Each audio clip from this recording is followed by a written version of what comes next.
Sir iPhone কিনছি। দেখি তো তোর আইফোনটা। কিরে, তুই না বললি আইফোন কিনছস, কিন্তু এটা তো অ্যান্ড্রয়েড ফোন। আরে স্যার আই তো নোয়া খাইল্লা, তাই আই নোয়া খাইল্লার বাসায় কইছি আইফোন কিনছি, মানে আমি ফোন কিনছি। ডাক্তার বাবু, প্রেসক্রিপশনের একদম উপরে যে ওষুধটা লিখেছেন সেটা কোথাও পাচ্ছি না। আরে ওটা কোনো ঔষধ নয়, কলমে কালি আসছিল না বলে উপরে দাগিয়েছিলাম। দাগ দেওয়ার আর জায়গা পাইলেন না, প্রেসক্রিপশনের উপরেই দিতে হইলো। এই কারণে আমার 50টা ঔষধের দোকানে ঘুরতে হলো।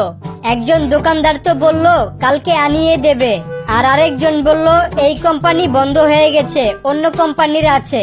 অন্যজন তো বলেই উঠলো এই ঔষধের খুব ডিমান্ড। আর লাস্টে একজন আমাকে বলল এটা তো ক্যান্সারের ঔষধ, কার হইছে। আজকে তোরে একটা মেয়ের সাথে বসে থাকতে দেখলাম, তা মেয়েটা কে? কখন, কোথায়? দুপুরে কফি হাউসে। ওহ, ওটা আমার মামাতো বোন ছিল। কেন, কি হয়েছে? তোর মামাতো বোন? গত বছর আমারও মামাতো বোন ছিল।